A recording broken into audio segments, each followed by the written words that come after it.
What you're about to listen to is a Bry-Fy production.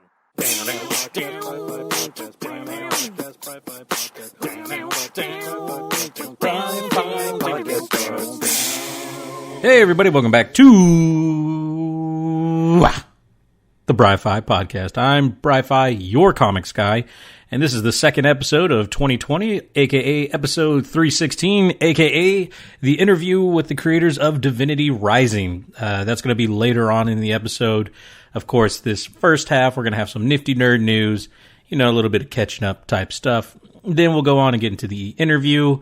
It's kind of like a focus, that I've been wanting to do this year. Actually, we'll kind of get into this since I'm already just segueing into that. 2019 was an all right year for me. We had a lot of fun stuff, going to Comixology, going to other conventions, getting to talk to like bigger name creators and some other like independent creators that I've really enjoyed talking to. And I've realized that's really what I love, is talking to the creators, talking to people, and not just like big names like last year. We had Mark Wade, Vita Ayala, Joe Yzma, all of them have made some type of audio appearance on the show. We've heard from like anime voice actors before in the past, but where I've really enjoyed talking to people and where I've really enjoyed showcasing people is with the independent creators. Maybe the people who aren't a part of like big publishers, or maybe people who started small but then were able to get their book put on like an IDW, Image Comics, stuff like that. And so it's really cool. Although nowadays you don't have to. Like we'll learn with the guys Darren and Stuart with Divinity Rising, you don't need those big companies. You just need yourself, the motivation, and comixology kind of helps. Sorry, I'm drinking tea today in honor of my British brethren, and also because my throat is starting to hurt and I don't want to get sick. But no, so yeah, looking back on 2019, it was a decent year for the Bry-Fy podcast. We had over 2,400 downloads, which is roughly 200 downloads a month, or about 46 to 47 downloads every week, which I really want to double that number this year. I want to try to get to, 48, 5,000 downloads for the year. A lot of that's going to come from me. That's not from you guys. It's me hyping myself up, being like, we can do it, Bry-Fy. It's got to be one, quality of content, which I'm hoping really going, like driving in my wheelhouse this year of talking to independent creators will help boost those numbers, and also just working on myself. I'm not funny. I'm not entertaining. I'm just some stupid little Mexican kid from small town Texas trying to make it big in the world. Well, I mean, my 9 to 5 is pretty damn decent, but I want to make podcasts pretty damn decent too. I mean, my wife, she's kicking ass, potentially Casey, on the YouTube. She's already almost, Casey, how many followers do you have? 913 followers, which means she's 87 followers away from having 1,000 subscribers. That's what I meant to say, subscribers. And that means she's only 87 subscribers away from starting to be able to be monetized, which obviously she's the one you guys need to switch your Patreon monies over to. Sorry, this tea is really freaking good. It's lavender and spearmint, and I mixed it with a little bit of sugar and honey.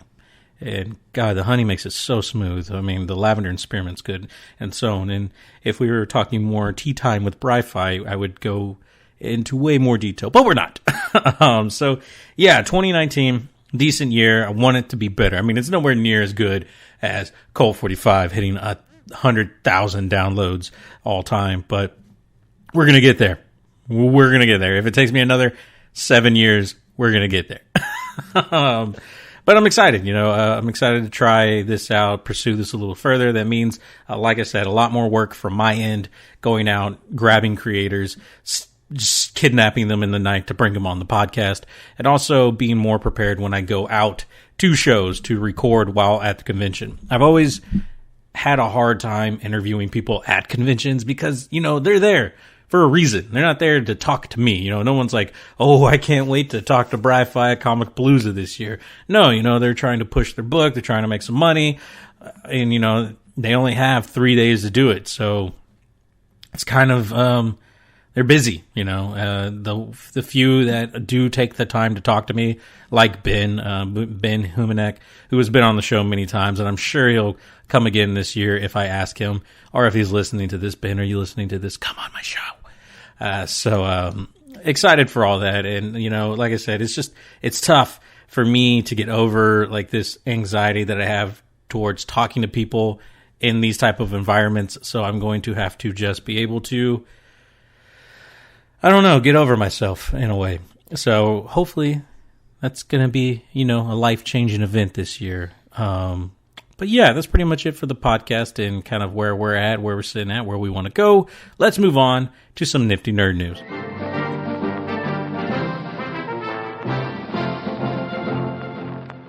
All right, guys, up first for the nifty nerd news. We only got 2 things this week because I want to hurry up and get to the interview for you guys. Pokemon Sword and Shield DLC has been announced. First one is going to be Isle of Armor, which is coming in June 2020. That one's going to be focusing on growth, whatever that means. And then the second one should be coming around fall 2020 called Crown Tundra. And that one's going to be focused on exploration. I don't know why they gave them things, because I figured Pokemon is just what these 2 things are already, growth and exploration. You walk around, you find new Pokemon, and then you beat the hell out of wild, you kill wild ones, because they don't go to Pokemon centers, and then you grow. Like, that's what Pokemon has always been about, so I don't know what kind of trend-setting shenanigans they're trying to set with these DLC. But the cool thing about the DLC, which like most DLCs, it's not a full price game. You're looking at $30 for this downloadable content. However, what I do like, it says that the areas that they're adding new areas. It's not just like, hey, we're throwing in some new stuff, like some new Pokemon and new ways to battle and shit. They're giving you 2 new areas to take the game even further. And it said that the 2 areas are supposed to be larger than the current wild area in the game, which I'm stoked for. Also, judging by the preview or like trailer that we've got for the game, among all the new Pokemon that are new to this game Pokemon, it looks like this new wild area, or the Island of Armor and Crown Tundra, are going to have the same camera view as like the wild area, where it's 360 camera, and walking around pretty much wherever you can go, which I'm really stoked for, because we're getting closer to the Breath of the Wild Pokemon version that I wanted. Among that, other things that they have announced is, of course, new areas to explore, 200 Pokemon being added to the game, which these are older Pokemon that from other regions being added to the Galar region. And the cool thing is you don't actually have to have the DLC to gain access to these Pokemon, because they're adding a new thing. I think it's called Pokemon Home or something, where you're able to it's like a Pokemon cloud service. So you can bring Pokemon from Let's Go Pikachu, Let's Go Eevee, I think Pokemon Go even. You're able to basically consolidate all these Pokemon into one area and cloud them to other devices. So you'll be able to bring in Pokemon from the new 200 that they're bringing in from other sources into your game without having to actually purchase the DLC, which is kind of cool. Maybe a little chaotic and confusing at first, but they explain it way better. Also new is going to be new clothes, new accessories, new bike customizations, and new legendary Pokemon. In fact, one of the cool things that I did see in the video is looks like Galarized versions of Zapdos, Articuno, and Moltres, which has me really interested. Looks like Bulbasaur and Squirtle will be in the new versions as well, or in the expansions as well, because they have released Dynamax versions for Blastoise and Venusaur, which I'm pretty stoked on as well. You're also getting new Dynamax versions for your main starters, which kind of makes me reconsider the starter that I went with, because his new Dynamax, although cool, the Leaf Monkey, whatever his name is, his final evolution's Dynamax looks badass, because it's like a complete drum set, and I'm a drummer, so I'm like, I've made mistakes. But, I mean, I'm pretty stoked on this, man. I don't buy DLC for games. Like, me and DLC don't really, I don't know. I've never been one to be like, yeah, I need that. I've done season passes because A lot of season passes open up new game modes and stuff, like with the Division. I haven't done it for Borderlands 3 yet, although I am considering. My friend keeps yelling in my ear to get it, but it's just never been one of my things. But with Pokemon, something's different. Pokemon gets all my money. Like, it just always does. And like I said, getting the new Pokemon, getting new areas, getting more of what I like about Sword and Shield, the wild area, getting more areas like that, I'm pretty stoked on. It looks like there's going to be new dens, new raids, all kinds of crazy stuff that I just can't wait to see, all for $30, which doesn't seem too bad in the long run.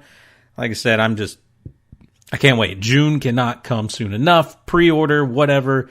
Add me on Switch. We can trade Pokemon. I have Sword, so anyone with Shield, there's some Pokemon that I need, so I need your help. I need you to get on there, and we need to do some tradesies.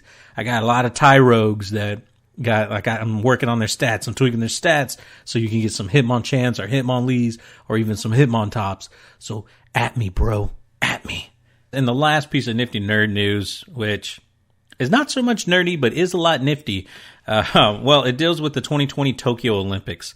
And here recently, they posted an article, or they had a statement from like the Olympic Committee for Tokyo's Olympic Committee saying that their beds are ready for all the sex that's going to be happening at Olympic Village. And I'm pretty sure I've talked about this on the podcast in the past. We are no strangers that Olympic athletes, they get the sex. Like, they just, too long, didn't read type stuff. It's super ripped, super sexy, super young athletes all gathered in one place from different parts of the world. Everyone's trying to play sexual bingo at this point. They're trying to get 3 Spanish girls and an Italian dude mixed in a Dutch oven. I don't know. Like, that's just kind of the weird shit that they do at Olympics, right? But it's just nuts. Like I was trying to figure out what the hell. Like, why is this a thing? Why are they talking about like the structural integrity of their beds? Like, we all know it's a big deal. Sex in the Olympics is a big deal. Or at least I know, because it's the kind of weird shit I look up. But why bring this up? Like, is it that intense? Or like weightlifters just running like crazy thing? I don't want to get too, this is not a children's show, but I don't want to get too great. But so I looked into it a little bit, and actually the Tokyo Olympics for 2020 are going to be hands down one of the most, if not the most, eco-friendly Olympics that we've ever seen. Their Olympic medals are being recycled from old cell phones. Basically, the shot put balls are all going to be Nokias. And no, I was kidding.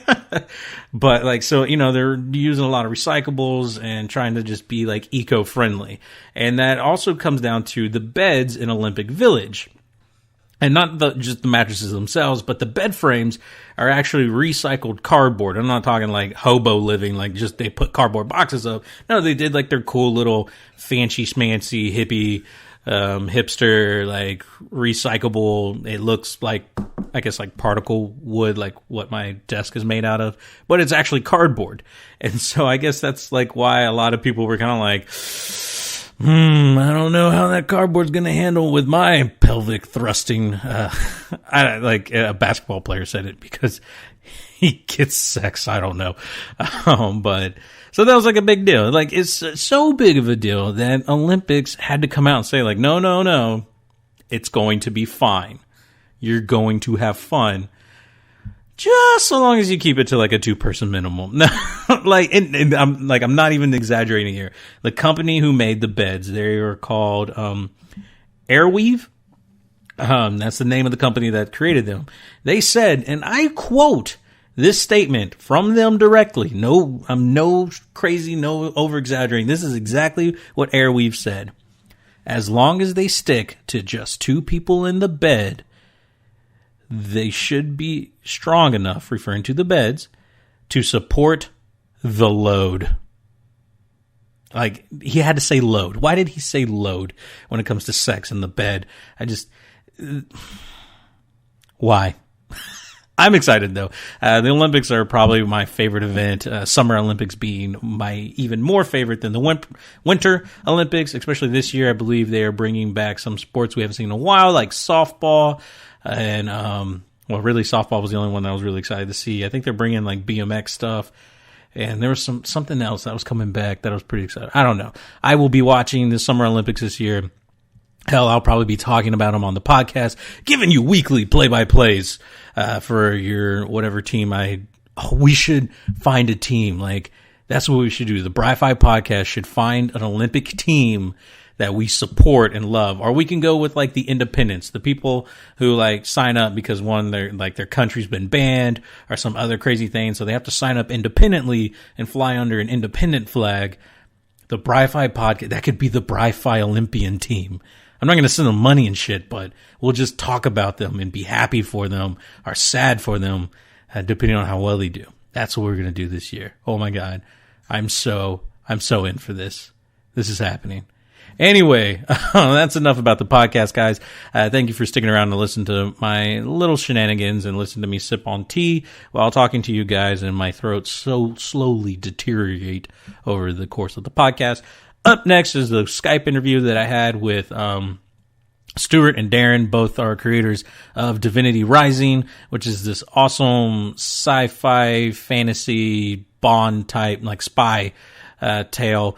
You can find all the issues and the first volume, the first trade, on comixology. So definitely go check that out. Pick it up. It's worth your time. I've really liked this book.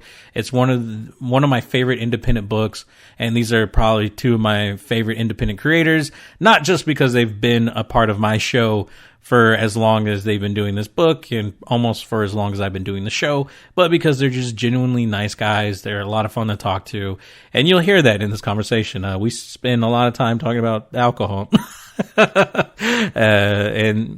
And we get sidetracked quite a bit because it's fun. It's always fun talking to Stu and Darren, and I can't wait for you guys to hear it. So without further ado, let's go into Word from Another podcast, and then we'll get into the interview.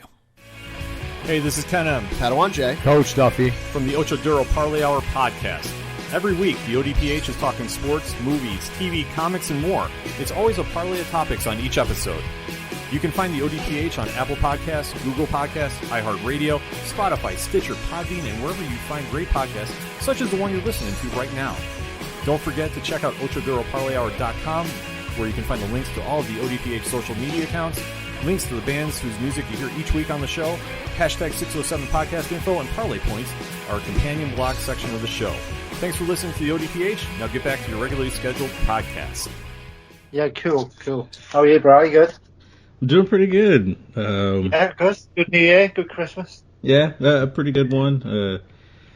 It's always crazy for me because, so, I'm a child of divorce. Don't feel too sad.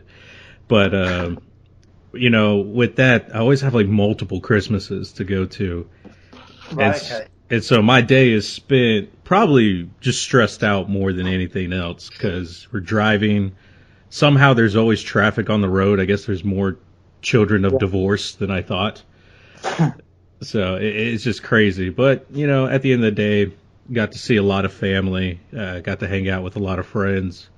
It's overall pretty good. Yeah, busy time of year. Yeah, sure. What about y'all? Good Christmas, good New Year's? Yeah, usual. Yeah, food, good, thanks, yeah. family. Yeah. So, Wine. Yeah. Wine, Good. plenty of wine. Yeah. Never enough wine. Yeah. Okay. English for you, yeah. It must be. So I'm a beer drinker. That's what I like to drink. And I think... Yeah, we do beer. Oh, well. Anything, to be honest, yeah. It's like, does this have alcohol content? Give it to me. Yeah. What percentage is it? And then, as long as it's over 12%, we're good. Jesus Christ. Oh, man. I think drinking until your eyes bleed is sort of a Christmas ritual, isn't it? Yeah. Well, it's a weekend ritual, I think, in general. Just a weekend. I don't know why Darren's laughing. I think we have a name for that here. It's called alcoholism. No. Yeah. It's called being British, I think. Being a British national. I will be moving within the year then. Yeah. You'll enjoy it. You'll love our wet winters. Ugh. It can't be any worse than what I deal with. I live on the coast. I'm here in Texas. And Okay. our winters are always damp. Like, we don't get snow. We just get really, really cold rain. Right, okay. Yeah, it's been raining today pretty bad. Oh, yeah? Well, I guess all the movies got it right then, you know. I just always assume it's raining every time I talk to you. No, we've had, to be fair, the last 2 summers have been pretty good. We've had quite mild winters, I think that's fair to say. And, but generally, we usually, you know, it's usually rained on a weekend, if anything. So just when it's dry all week, and then just when you plan to do anything, it'll rain all weekend. Hence why we all drink wine. Yeah, like today. Yeah, such a good thing. What's your favorite type of wine? Red, anything red, to be honest. Now, same here. Do you prefer dry or sweet? I like to go for something a bit heavy, like a Merlot or a Shiraz. It's good for me. Anything in between. See, I've been on the American stuff recently, actually. Some stuff out of Washington State is really good. But it's very powerful. Yeah, I've always heard stuff from our West Coast is pretty good. I'm a sweet wine drinker. I can't do the dry stuff. I don't know. So I always end up just drinking Moscatos all the time. Okay. No, I've been on the Zinfandel and the Cab Sauves off the West Coast, and very, very good. Nice. Sounds delicious. Look at us. We're civilized, talking about wines. What kind of podcast is this? Yeah. I'll drink anything. I'm not that civilized. Oh, it's funny. I just had some moonshine the other weekend, and oh my god, that stuff could probably get your car going. Yeah, strip paint. Yeah. Jesus, they still make it over there? Oh, there's a lot of people. It's like craft beer over here. Really? Yes, people make like their own liquors, like people make craft beers. It's insane. Because that stuff is really strong. Oh, yeah. The worst part, it came from my aunt, who's like this big, like religious Christian, and she's like, "Hey, take a shot of this." I was like, "Oh dear God." Literally. Oh man. So it's anyone, your neighbors, your friends. You gotta look out. Yeah. Bloody hell. That's mad. I had a good Christmas. Does she have a nip before she goes to church? I think she does. You know, it helps. Bloody hell. It helps to translate that Old Testament, I guess. Yeah, I think I would if I had to go to church. I think I'd drink a bottle before I went. Oh, god damn. So anyway, guys, thanks for coming back on the show. I always appreciate you guys have been coming on for the past 4 or 5 years. Yeah, second that long. Yeah, you're one of my first creators to come on. I know you're for sure the first international creators to come on, so I really appreciate it. Yeah. Makes me look credible, you know. Yeah, makes us look credible. Yeah, and thanks for having us back, mate. Always. You guys put together a really good story, and it's always wonderful to have you guys back on, talk more about Divinity Rising, and now we're book 4, the end of the first volume, our first little series. Yeah, it's all collected now, yeah. And where we've gotten to now, like where this book 4 ends to where book 1 began, I didn't expect. It was definitely a fun little ride, and short little volume, 4 little volumes, and so it's been great, man. Yeah, good, thanks. Oh, thanks for that, mate. We packed a lot in, I think. So. Especially with this last issue. So I was just rereading it, getting myself prepared for the show and stuff, And I just kept thinking, oh, it's going to end right here. Oh, it's going to end right here. And like things kept going. We go from like the like running around in the market to a vehicle chase to like a shootout.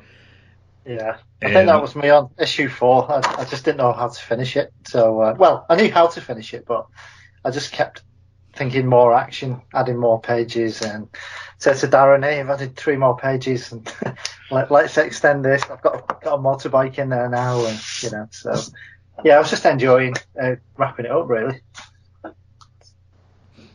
Oh yeah, and it looked great. And I mean, for y'all, was this always the plan to do the 4 issues like this, kind of cut it off where you left it off, and prepare for the next series? Yeah, definitely. Yeah, absolutely. I mean, the thing is, we wanted to go out with a bang, but also we wanted to go out with something that was sort of tangible to take forward.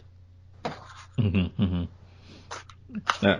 And the thing that you left us on, the cliffhanger you left us on, it's like Walking Dead levels of sin. I mean, I love it, but I hate it at the same time because, like, how could you? And I mean, how long has the issue been? It's not even out yet, is it? Or yeah, issue 4 came. I think that came out just. Was that the first? Oh, just before Christmas, and then the graphic novel came out on the first. Okay, that's what it was. Okay. Yeah. Because it's like I want to talk about it, but I don't know how much you guys are willing to spoil for anyone listening. Or I don't mind. I mean, I don't mind it. Yeah. No, not at all. I mean, the thing is, it's a journey, it's a ride, and you can talk as much about it as you want because whatever we say, it needs to be read, I guess. Yeah, definitely. I don't think it's a spoiler. Needs to go in future. So this is all for me. It's all set up. This is the first act. So I don't think there's anything to. There's some tiny spoilers, I guess, in terms of some key reveals of characters and things. But Mm-hmm. I mean, it's kind of like learning Darth Vader is Luke's father. Yeah, it's kind of a spoiler, but it doesn't ruin the whole story knowing it. No, it doesn't. There's still another chapter to come after. So yeah. Absolutely. Did you like the gadgets?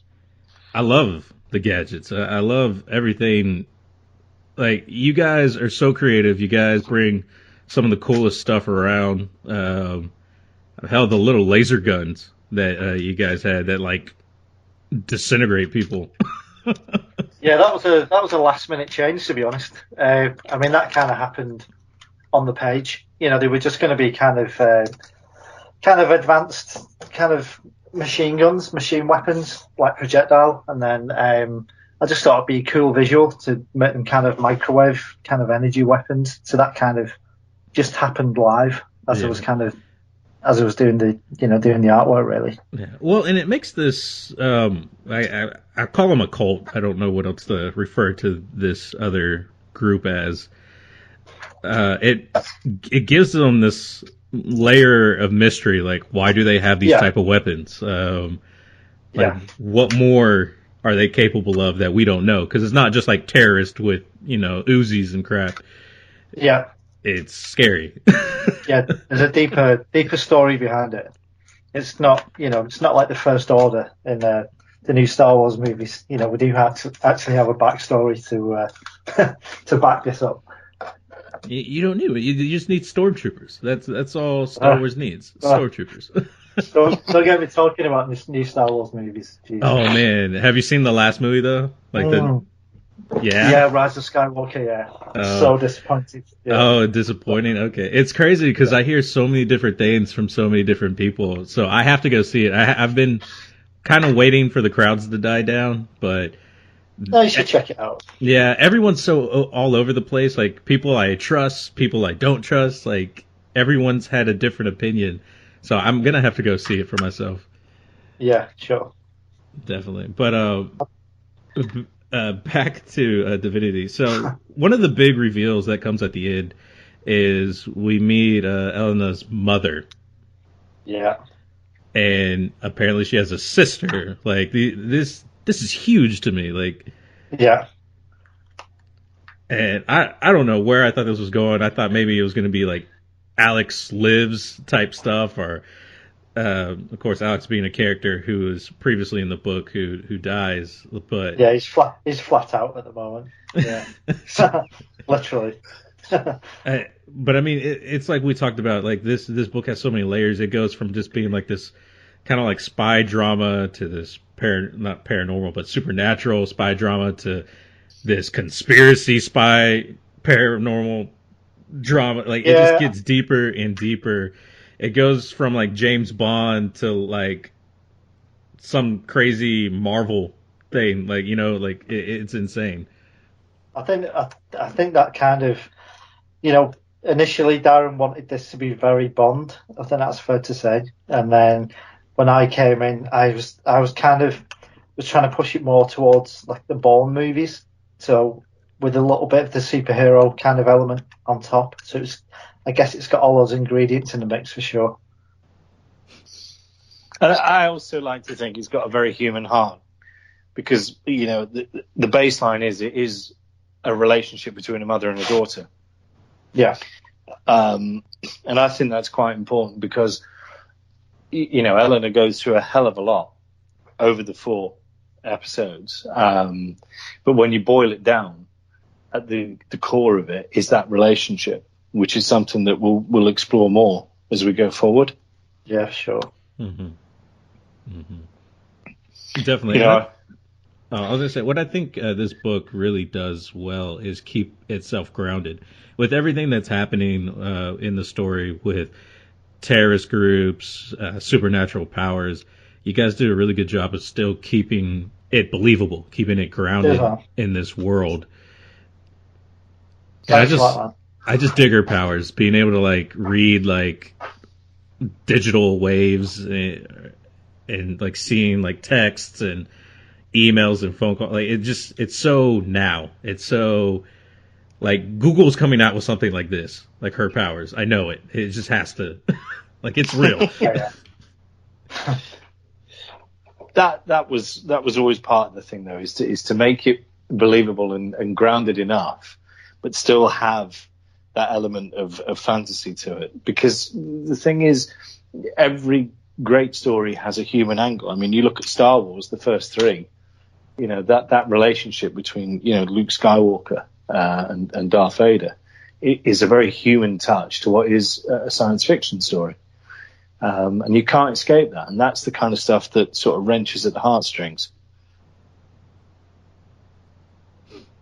Definitely. And I mean, I think it makes, like you said, Star Wars does it. I think all your good movies have a very human element to it because, I mean, we're human. Well, yeah, I mean, at the end of it, the characters need to count. If the characters don't count, you know, it's hard to keep a reader's interest.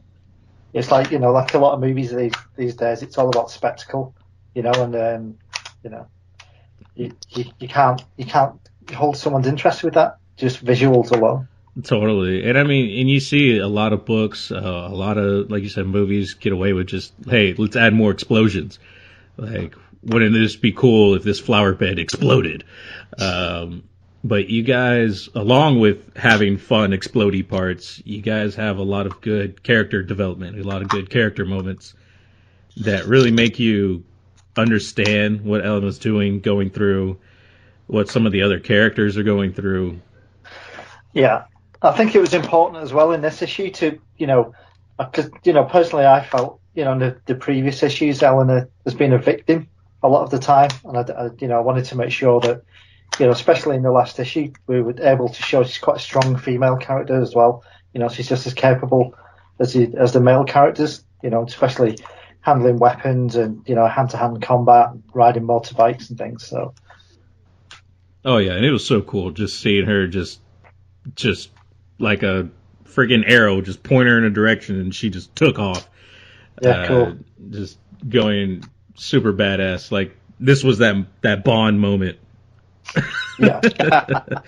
And I love the motorcycle part. Cool. And then this crazy character shows up and to totally derail everything. Like, that was insane. This dude looks creepy, big. Yeah, there's a lot more to come from that guy.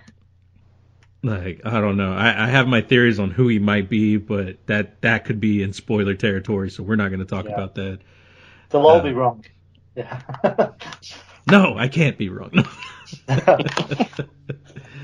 is Snoke? Yeah, so I would. He takes off the mask. It is me, Snoke. yeah.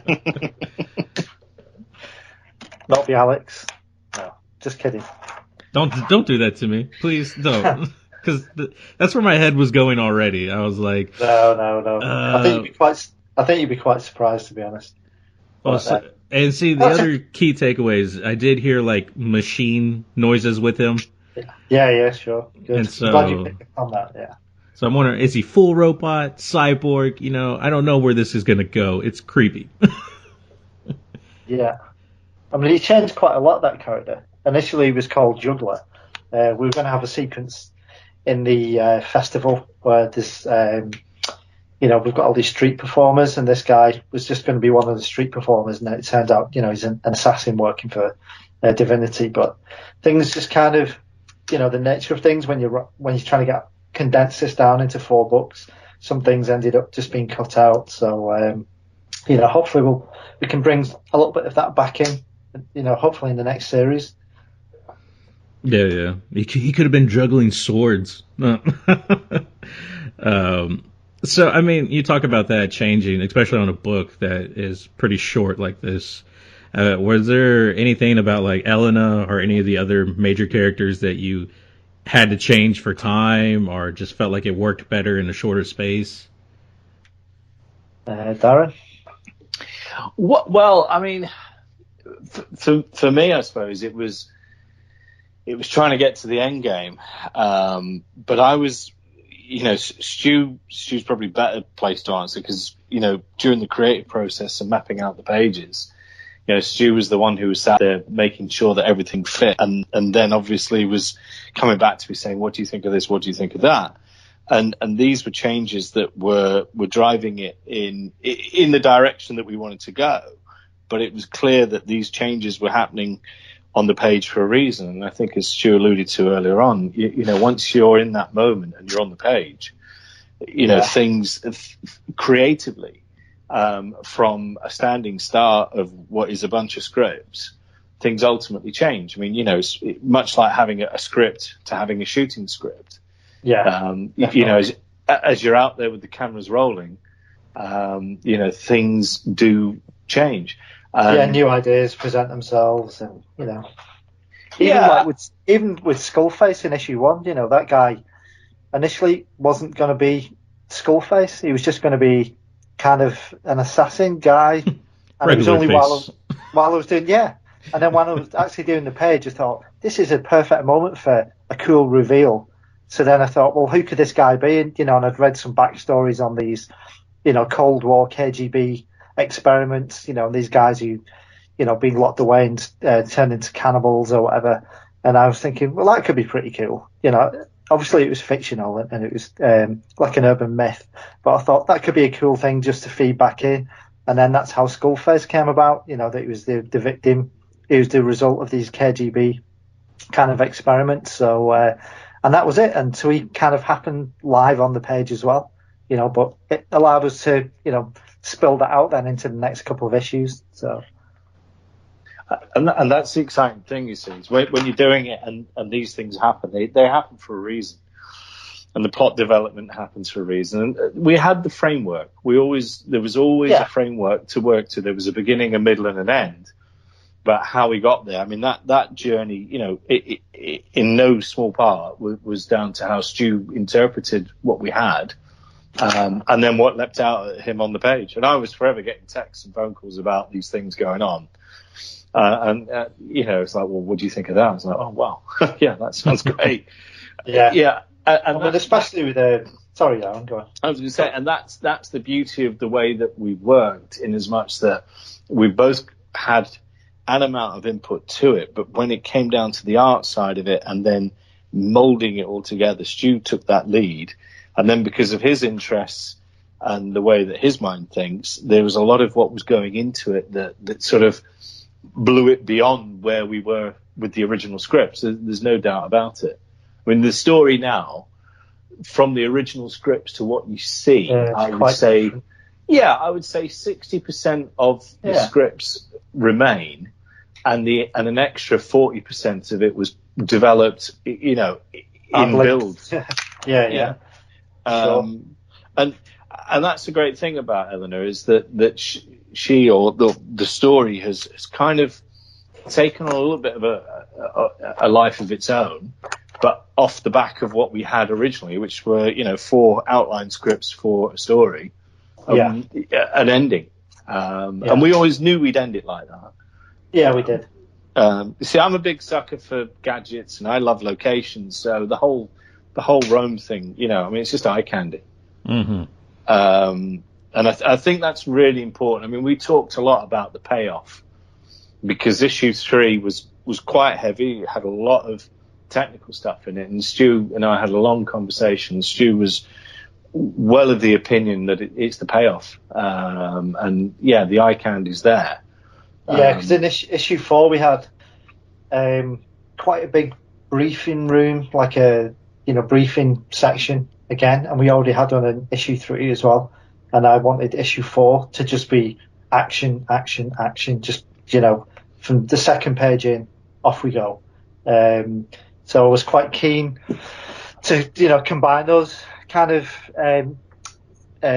meeting room kind of sequences and just combine them into one. So just in itself, that went from 14 pages down to 5 or something, just to combine those two briefing sequences.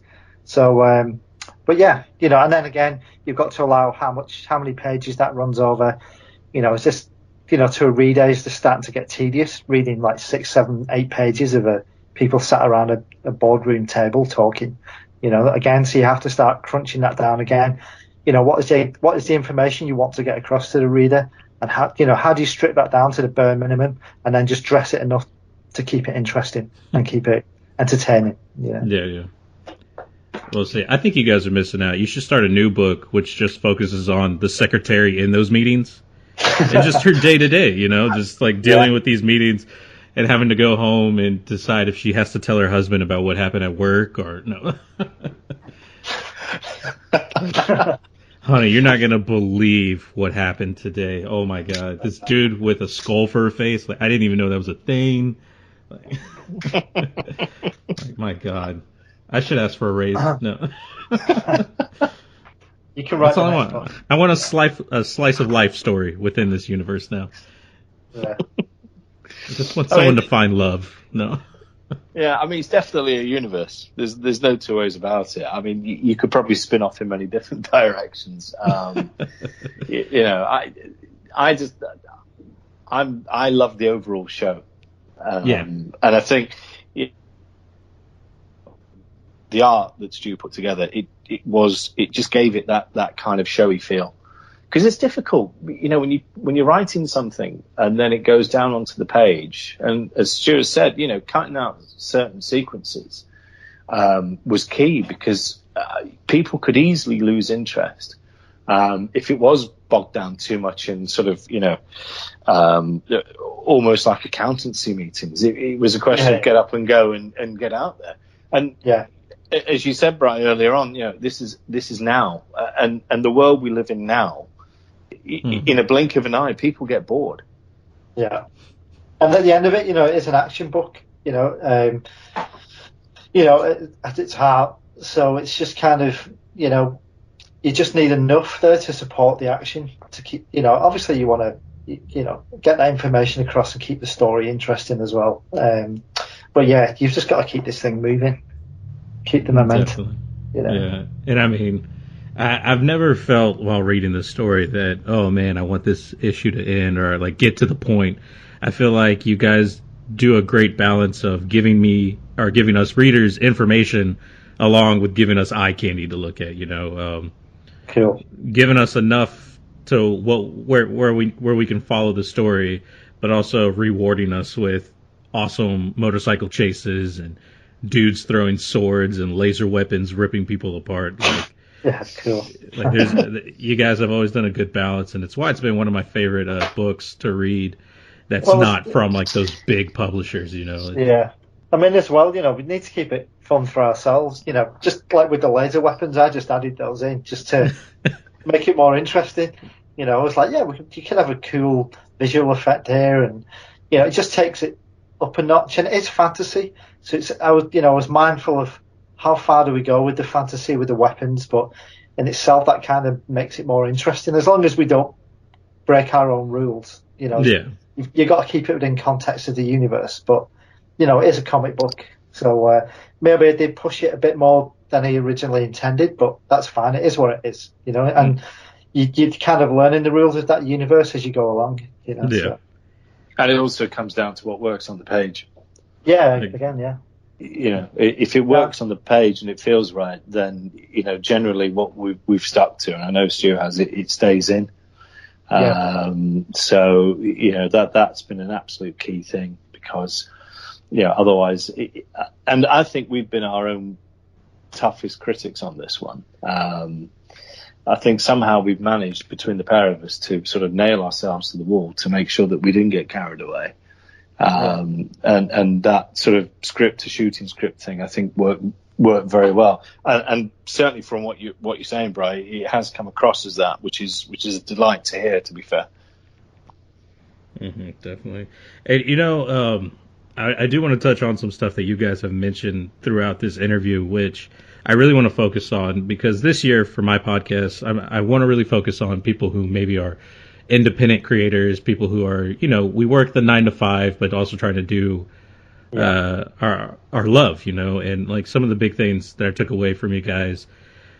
We talked about how the story has changed, you know, it might be 60% of what it started out as. And like some people maybe aren't as fluid, you know, they don't think like, oh, I can change things, but you know, they get stuck on, it has to be how I wrote it, you know. And I think that's an important thing that you brought up, is that sometimes the story demands to be changed. Sometimes it tells you, hey, this needs to be a little bit different to make it work. Yeah, you have to be really harsh at times, you know. And you get to a point with most things, you know, especially narrative-wise, where it will start to tell itself. And, you know, and the more you try and wrestle it back, or, you know, nail it down to the original concept or the original ideas, you know, you can kill it in the cradle. You know, you need to be very careful. And I think we've always had an open mind about this. You know, it was that journey, by having an open mind and being prepared to listen to each other's thoughts and criticisms, I think, you know, we've got into a groove of doing this where it fitted our lifestyles, and the end product was there, and when it came out, I think we both sort of sat back and breathed a sigh of relief, because I know Stu's worst when it comes to his artwork. Yeah, I mean, I could redraw the thing from scratch, you know, but it's just a time issue, you know. Yeah. Me and Darren both have full-time jobs, and you know, I was literally, you know, trying to do a panel per lunchtime at work, you know, so sometimes I just draw a hand or a face or something, and then in the evening I try and finish that panel or finish that page. And you know, sometimes a page would take 2 weeks, 2 or 3 weeks, and then, you know, around family life as well, sometimes a month and a half to finish a page, you know, and it's a slog, man. It's been really hard, but and I think a lot of new creators think, oh, we got to put out stuff like Marvel or DC, you know, but once a month is hard as hell to do. Yeah. Oh, it's. I mean, I used to work for Marvel, you know, and it was like, you know, a page a day is kind of average, you know. But then, you know, especially with a full-time job, it's not realistic at all. You know, like I say, I was, you know, me and Darren, when we started, you know, I was hoping to turn this around in a year, and you know, it just shows you, it's like it's worked out pretty much a year per issue. You know, maybe a little bit more. It's just been really hard work. But, you know, luckily I left my day job to go freelance again in June. So it gave me a window of like a month to wrap issue 4 up. So, you know, was grateful of that. So Yeah, that is really good. And I forgot what I was going to say. My mind just exploded. Moonshine, Brian. Well, you threw me off guard, man. You going freelance again? Like that's crazy, dude. Yeah. It needed to be done. So, I don't think I could go back to an office job again.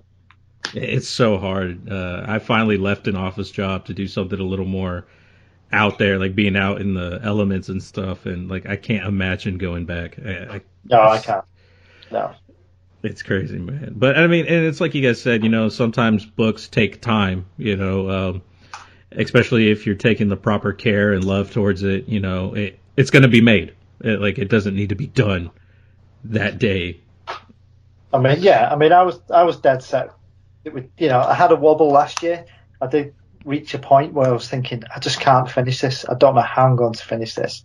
But then you've just got to dig deep and think, no, there's no way I could have left this book at 3 issues. Darren cracked the whip on you. That's what happened. No, I don't even think I mentioned it to Darren. I just thought, I've just got to push on. I've just got to get this done. So I didn't want to leave Darren hanging. So, as well, I wouldn't sleep at night leaving a project half finished. Yeah. And that's the key thing. I mean, once the writing stuff was done, it was all down to the artwork and the pagination and the typesetting and everything else. Now, for me, there wasn't a lot I can do because I can't even draw a straight line, let alone a hand or a face. So, it's very much on Stu's shoulders in that respect. The lettering was hard, man. Yes. Yeah, that was one of the hardest aspects. I enjoyed doing the artwork. It was different from the work I was doing in my office job, but the actual lettering at the end, typo city. We're just going back and back, and you're trying to squeeze lettering in as well at lunchtimes, and it's hard work, man. Really hard work. It's one of those jobs that people kind of don't think about, like while reading comics. Like someone is putting that stuff in these word bubbles. It's an art in itself, honestly. I really admire letterers. Yeah, I 100% agree. One of the other things you guys brought up that I wanted to talk about is stay true to your universe. Like you can be as sci-fi or as fanciful as you want, but you got to stay true to your story, which is something that you guys mentioned, and I feel like that's such a key thing that sometimes gets away from people. Yeah, because they want to add cool shit. Yeah. You can't break the rules. So, Yeah. Break the rules. That's exactly what you said right there. you can't break the rules, but I think it was handy to have that framework that we worked to. And I think that probably stopped us, sort of deviating out too far. In fact, probably what happened more often or not, as Stu was saying with a couple of bits that he threw in ad lib, the framework helped keep the rules, but also the framework probably gave us more opportunities to expand as it was going down on the page than we probably first thought. Mm-hmm. Yeah. It's some things, Darren, with the helicopter reveal in issue 4, Darren was keen for that to be very James Bond and have the, St. Peter's Square open up like a James Bond base and this helicopter come out. And I was kind of, and I was trying to dial it back more towards the gritty Bourne side of things. So I was like, how do I rationalize that and make it still work in context? So, there was a lot of, story points like that where we kind of meet in the middle. So I was kind of like, well, how about it ties in with the catacomb elements of the story as well, to some of the backstory of how the divinity are moving around Rome as well. So it kind of, you feed the fiction back into that, and that gives it, keeps it in context, but also gives you a cool visual because we just literally blow the whole square to pieces, for this helicopter to come out. So yeah, like literally these poor little boys, no, just destroyed. And then the last thing that you guys mentioned, have fun with it. Like if you're not having fun with what you're creating, it's going to show in your work. And I think a lot of people need to hear that sometimes. Yeah, I'll probably, speaking with Stuart, it's probably been a bit of a tortured run at times. But yeah, I think you have to have fun, especially with the story. Because if the story, put it this way, if we're not enjoying the story, what hope do we have of other people enjoying it? Yeah. And I think some of those good ideas, like the laser guns, like coming out in issue 4, like it's because you're having fun. You're like, hey, what else could we do? You know, like you're engaged into the story, and you're looking for ways to make it better.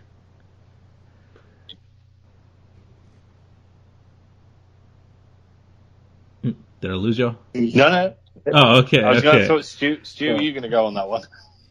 No, I was just saying, it's just adding those things. It just keeps the story fresh as well, and visually, So, it helps expand that universe out, and it helps give Divinity a bit more backstory. Like, the viewers seeing that they've got this, real high-end tech. So, and that's another facet of that organization we can go into as well.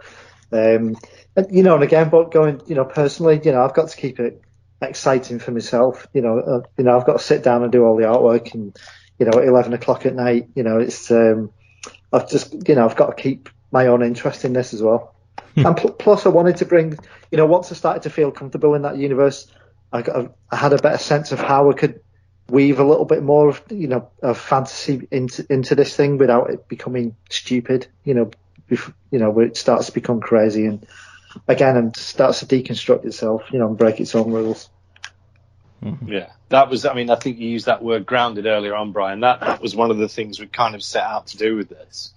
Was not, we didn't have anyone flying around and any capes or anything like that. It was all about real time. And as you were saying about Google and what Eleanor can do, it's relevant. It's salient to what is going on around us today.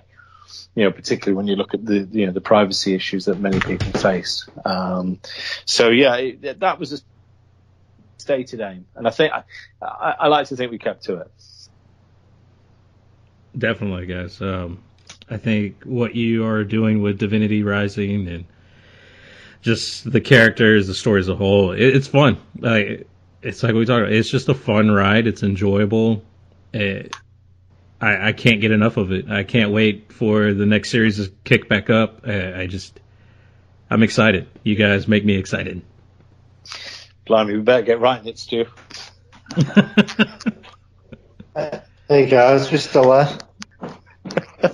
Hello. Hello.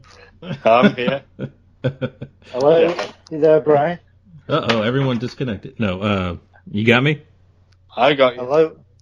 I can hear you, Brian. Okay. I guess you can't hear Darren. I can. Oh, okay. I was like, it would make sense. You tell him to do work, and he's like, uh-oh, connection lost. I was just saying, Stu, we better start writing this next series. Yeah. Well, we've got a rough outline already of where we'd like this thing to go. So. Yeah, definitely. Awesome. All right, guys. Well, hey, I want to thank y'all once again for coming on the show, talking Divinity Rising, talking about creating.